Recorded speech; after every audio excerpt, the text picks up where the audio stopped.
Thank you very much.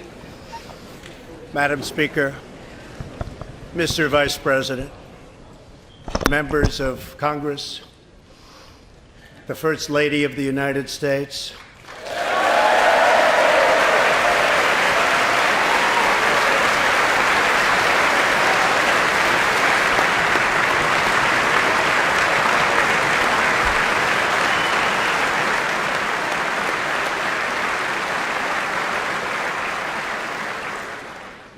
and my fellow Americans. We meet tonight at a moment of unlimited potential. As we begin a new Congress, I stand here ready to work with you to achieve historic breakthroughs for all Americans. Millions of our fellow citizens are watching us now gathered in this great chamber, hoping that we will govern not as two parties, but as one nation.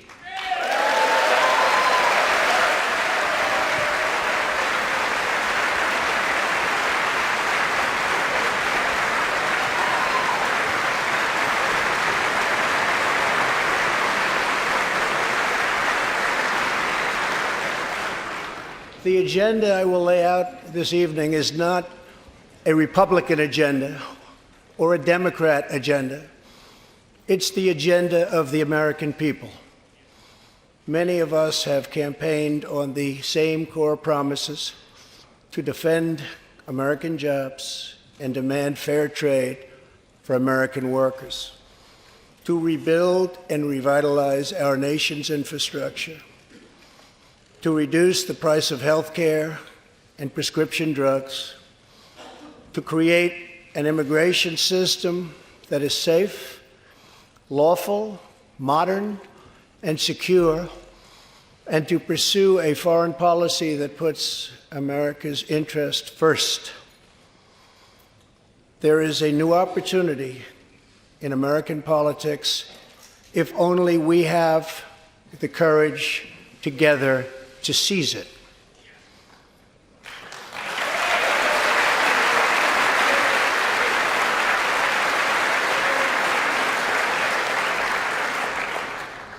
Victory is not winning for our party. Victory is winning for our country.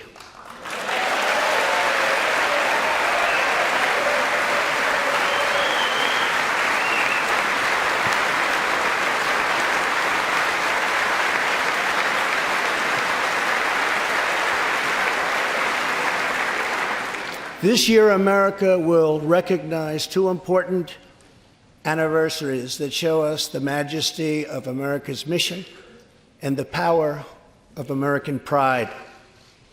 In June, we mark 75 years since the start of what General Dwight D. Eisenhower called the Great Crusade, the Allied liberation of Europe in World War II.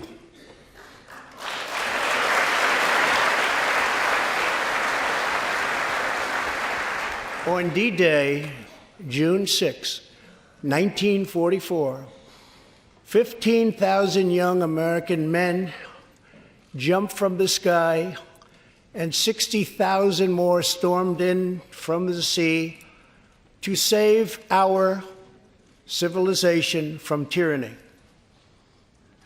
Here with us tonight are three of those incredible heroes: Private First Class Joseph Riley, Staff Sergeant Irving Locker, and Sergeant Herman Zaitchik. Please.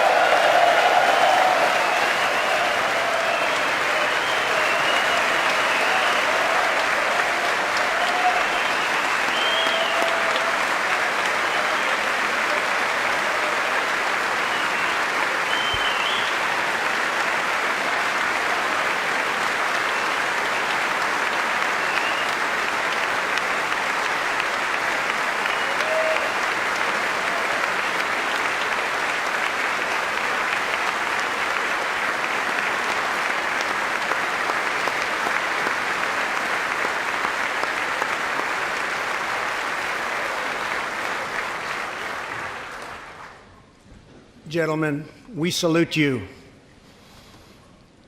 In 2019, we also celebrate 50 years since brave young pilots flew 250,000 miles through space to plant the American flag on the face of the moon. Half a century later, we are joined by one of the Apollo 11 astronauts who planted that flag, Buzz Aldrin.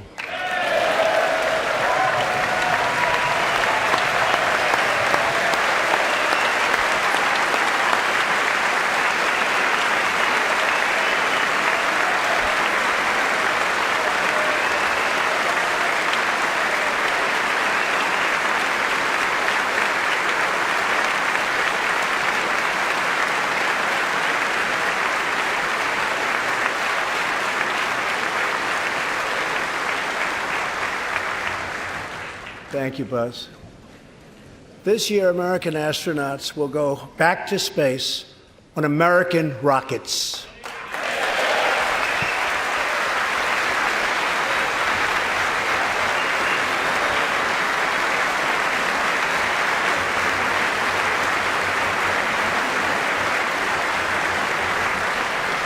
In the 20th century, America saved freedom, transformed science, redefined the middle class, and when you get down to it, there's nothing anywhere in the world that can compete with America.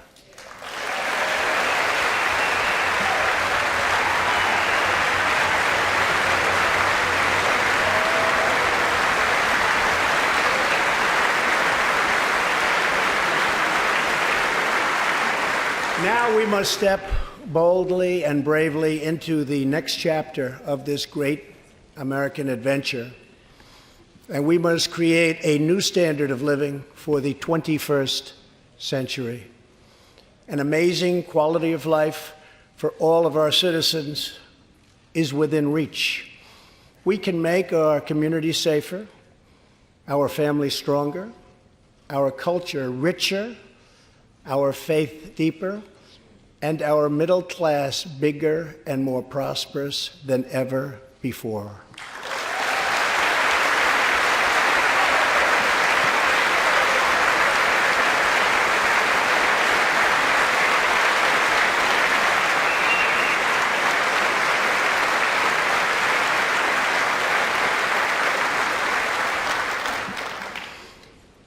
But we must reject the politics of revenge, resistance, and retribution, and embrace the boundless potential of cooperation, compromise, and the common good.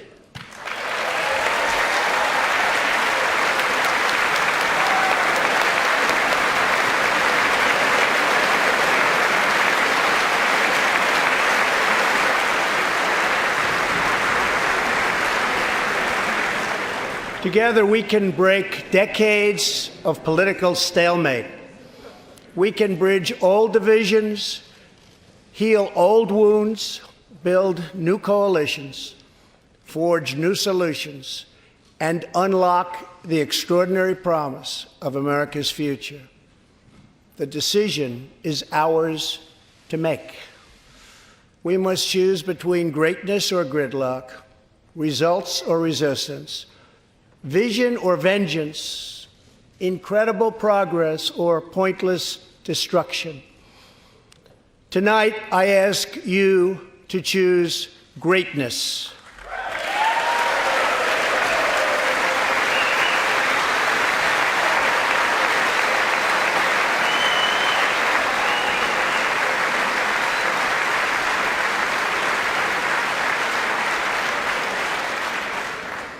Over the last 2 years, my administration has moved with urgency and historic speed to confront problems neglected by leaders of both parties over many decades. In just over 2 years since the election, we have launched an unprecedented economic boom, a boom that has rarely been seen before.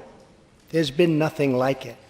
We have created 5.3 million new jobs, and importantly added 600,000 new manufacturing jobs, something which almost everyone said was impossible to do. But the fact is, we are just getting started.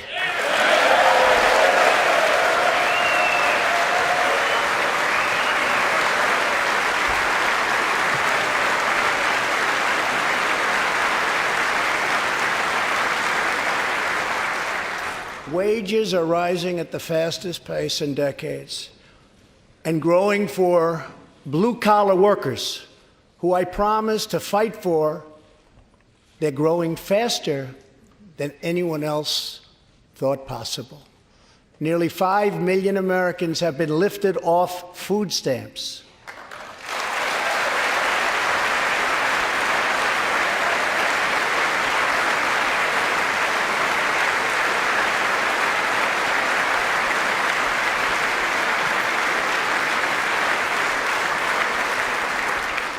The U.S. economy is growing almost twice as fast today as when I took office, and we are considered far and away the hottest economy anywhere in the world, not even close.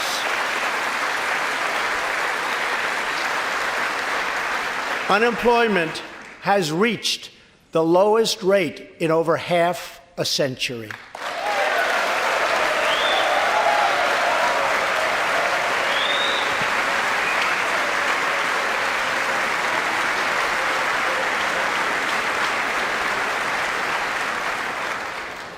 African American, Hispanic American, and Asian American unemployment have all reached their lowest levels ever recorded.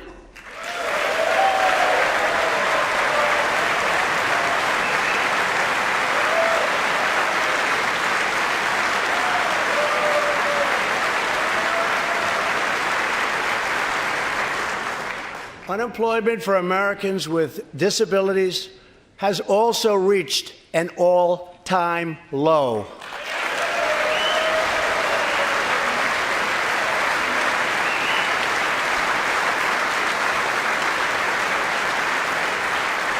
More people are working now than at any time in the history of our country. 157 million people at work.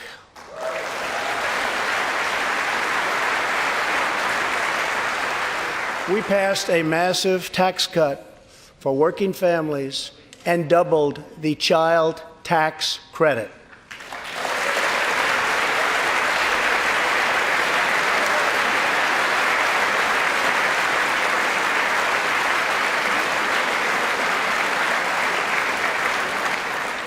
We virtually ended the estate tax, or death tax, as it is often called, on small businesses, for ranchers, and also for family farms.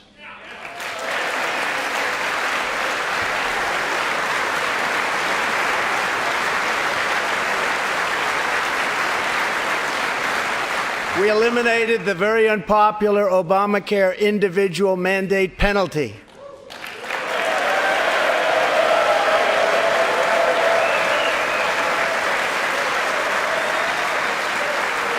And to give critically ill patients access to life-saving cures, we passed, very importantly, right to try.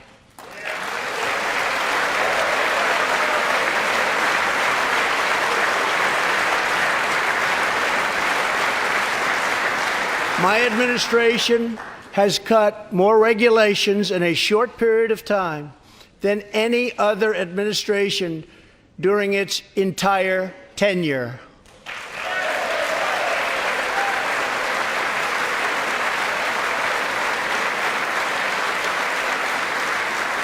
Companies are coming back to our country in large numbers, thanks to our historic reductions in taxes and regulations.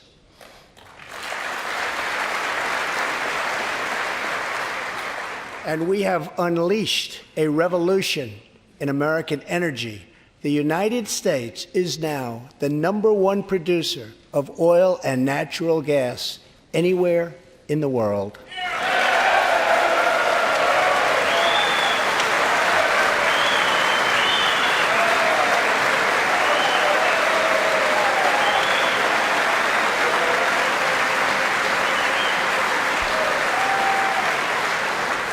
And now, for the first time in 65 years, we are a net exporter of energy.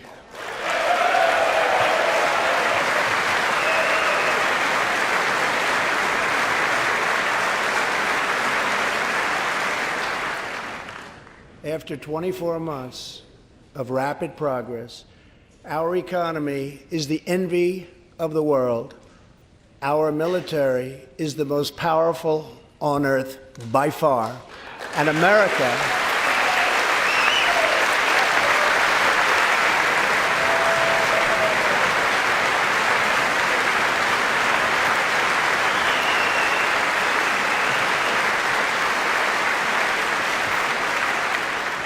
America is again winning each and every day.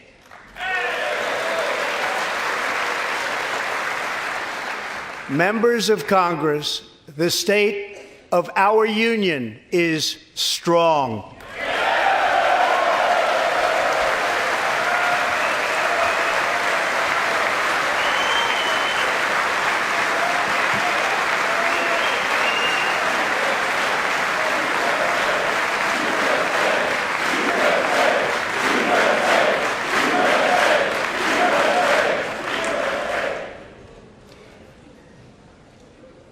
That sounds so good. Our country is vibrant, and our economy is thriving like never before. On Friday, it was announced that we added another 304,000 jobs last month alone, almost double the number expected.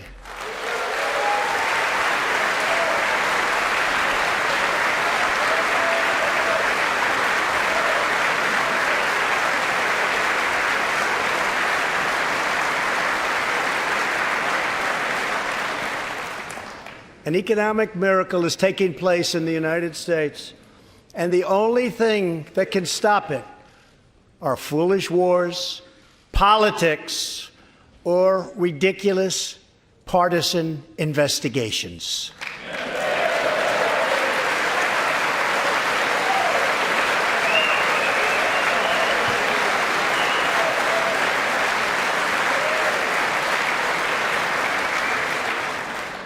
If there is going to be peace and legislation, there cannot be war and investigation.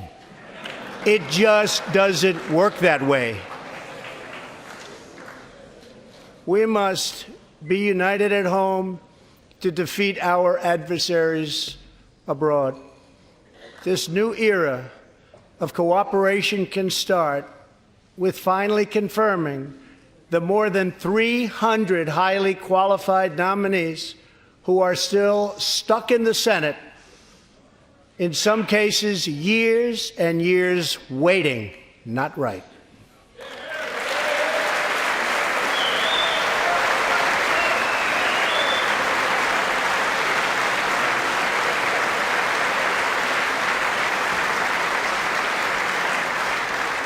The Senate has failed to act on these nominations, which is unfair to the nominees and very unfair to our country. Now is the time for bipartisan action. Believe it or not, we have already proven that that's possible. In the last Congress, both parties came together to pass unprecedented legislation to confront the opioid crisis, a sweeping new farm bill, historic VA reforms, and after 4 decades of rejection, we passed VA accountability so that we can finally terminate those who mistreat our wonderful veterans.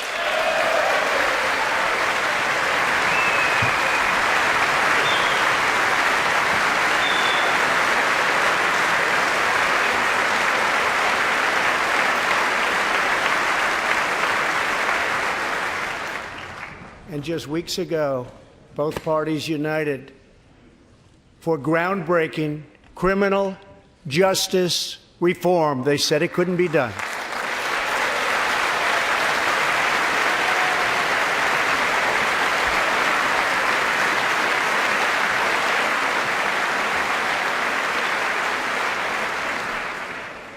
Last year, I heard through friends the story of Alice Johnson. I was deeply moved. In 1997, Alice was sentenced to life in prison as a first-time nonviolent drug offender. Over the next 22 years, she became a prison minister, inspiring others to choose a better path. She had a big impact on that prison population and far beyond.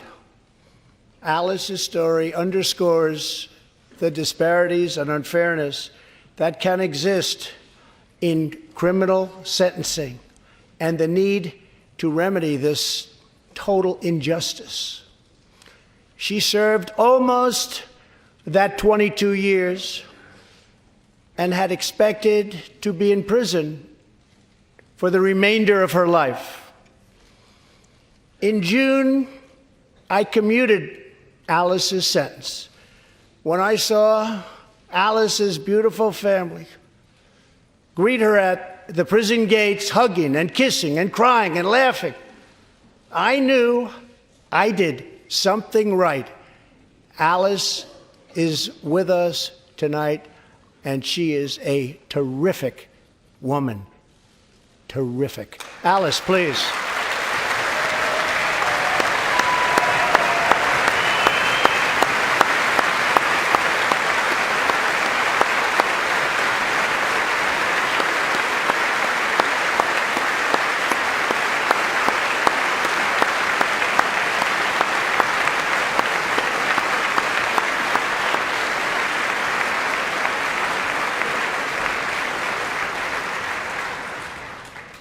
Alice, thank you for reminding us that we always have the power to shape our own destiny. Thank you very much, Alice. Thank you very much.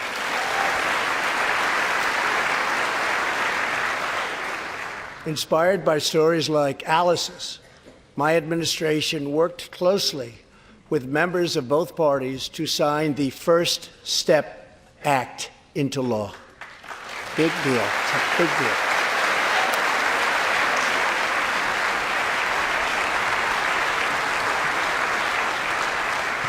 This legislation reformed sentencing laws that have wrongly and disproportionately harmed the African American community. The First Step Act gives nonviolent offenders the chance to re-enter society as productive, law-abiding citizens.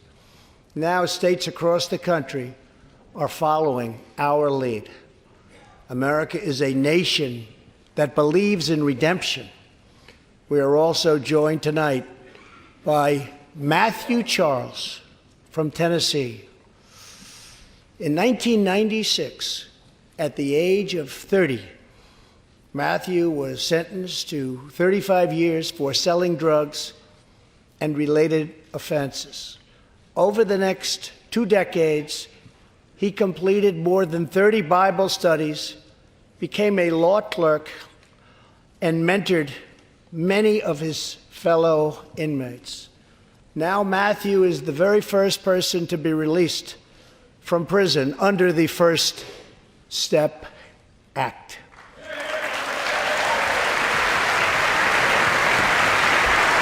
Matthew, please.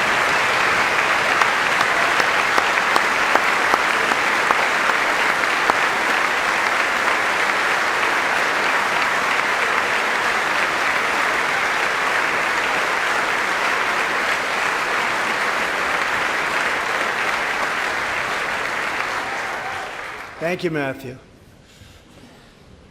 Welcome home.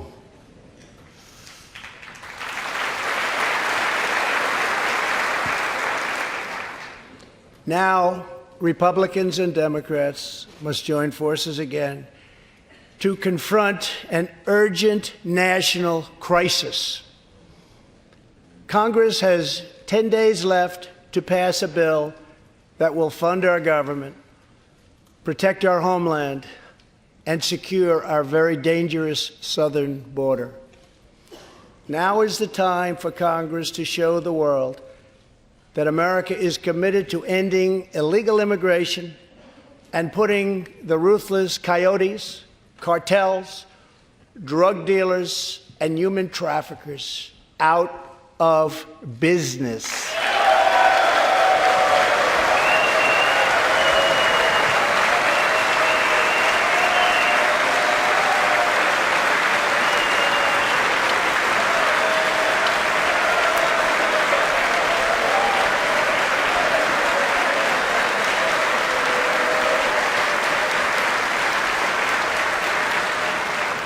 As we speak, large, organized caravans are on the march to the United States. We have just heard that Mexican cities, in order to remove the illegal immigrants from their communities, are getting trucks and buses to bring them up to our country in areas where there is little border protection. I have ordered another 3,750 troops to our southern border to prepare for this tremendous onslaught. This is a moral issue. The lawless state of our southern border is a threat to the safety, security, and financial well-being of all America. We have a moral duty to create an immigration system that protects the lives and jobs of our citizens. This includes our obligation to the millions of immigrants living here today who followed the rules and respected our laws. Legal immigrants enrich our nation and strengthen our society in countless ways.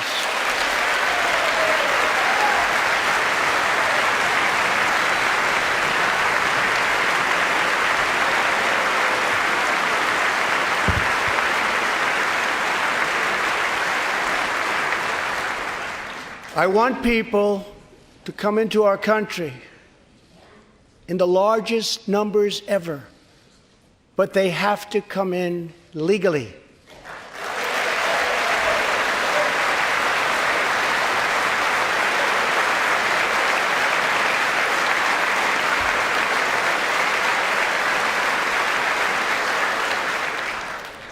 Tonight, I am asking you to defend our very dangerous southern border out of love and devotion to our fellow citizens and to our country. No issue better illustrates the divide between America's working class and America's political class than illegal immigration.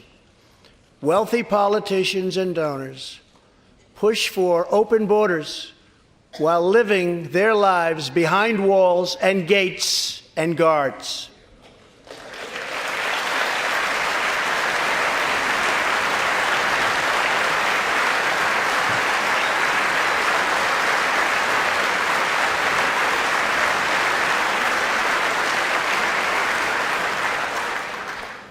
Meanwhile, working-class Americans are left to pay the price for mass illegal immigration. Reduced jobs, lower wages, overburdened schools, hospitals that are so crowded you can't get in, increased crime, and a depleted social safety net. Tolerance for illegal immigration is not compassionate. It is actually very cruel.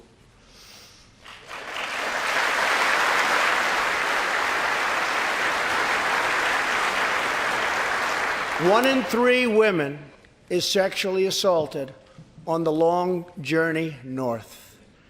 Smugglers use migrant children as human pawns to exploit our laws and gain access to our country. Human traffickers and sex traffickers take advantage of the wide open areas between our ports of entry to smuggle thousands of young girls and women into the United States and to sell them into prostitution and modern-day slavery. Tens of thousands of innocent Americans are killed by lethal drugs that cross our border and flood into our cities, including meth, heroin, cocaine, and fentanyl. The savage gang MS-13 now operates in at least 20 different American states, and they almost all come through our southern border. Just yesterday, an MS-13 gang member was taken into custody for a fatal shooting on a subway platform in New York City. We are removing these gang members by the thousands, but until we secure our border, they're going to keep streaming right back in. Year after year, countless Americans are murdered by criminal, illegal aliens. I've gotten to know many wonderful angel moms and dads and families. No one should ever have to suffer the horrible heartache that they have had to endure. Here tonight is Deborah Bissell. Just 3 weeks ago, Deborah's parents, Gerald and Sharon, were burglarized and shot to death in their Reno, Nevada home by an illegal alien. They were in their 80s and are survived by 4 children, 11 grandchildren, and 20 great-grandchildren. Also here tonight are Gerald and Sharon's granddaughter, Heather, and great-granddaughter, Madison. To Deborah, Heather, Madison, please stand. Few can understand your pain. Thank you, and thank you for being here. Thank you very much.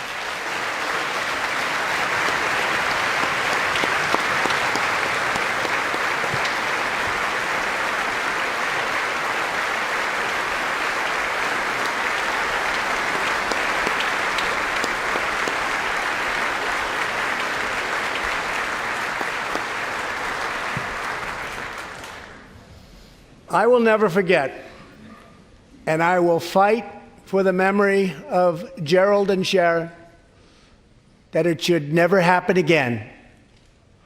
Not one more American life should be lost because our nation failed to control its very dangerous border. In the last 2 years, our brave ICE officers made 266,000 arrests of criminal aliens, including those charged or convicted of nearly 100,000 assaults, 30,000 sex crimes, and 4,000 killings or murders. We are joined tonight by one of those law enforcement heroes, ICE Special Agent Elvin Hernandez. When Elvin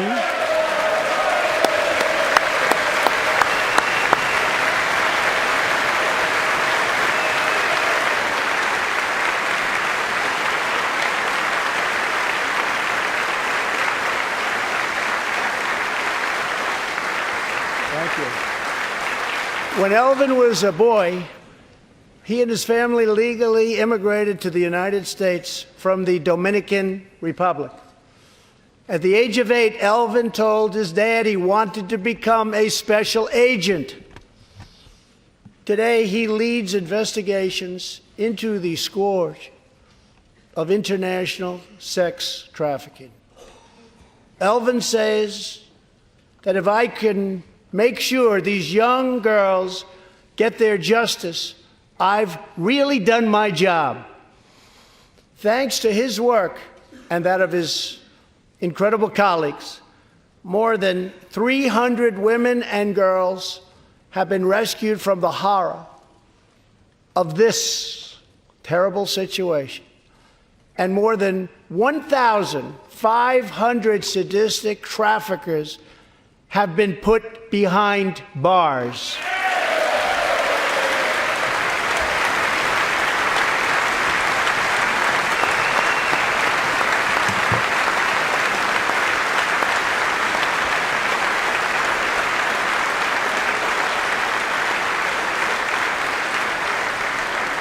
Thank you, Robert. We will always support the brave men and women of law enforcement. And I pledge to you tonight that I will never abolish our heroes from ICE. Thank you.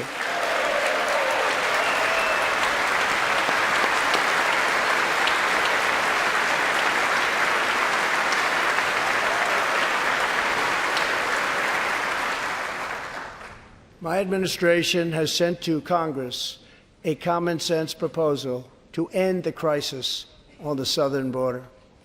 It includes humanitarian assistance, more law enforcement, drug detection at our ports, closing loopholes that enable child smuggling, and plans for a new physical barrier or wall to secure the vast areas between our ports of entry. In the past, most of the people in this room voted for a wall, but the proper wall never got built. I will get it built.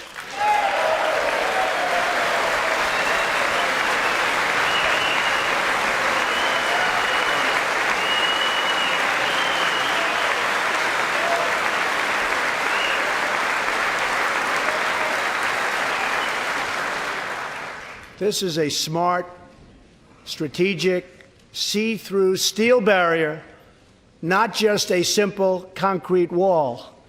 It will be deployed in the areas identified by the border agents as having the greatest need, and these agents will tell you where walls go up, illegal crossings go way, way down.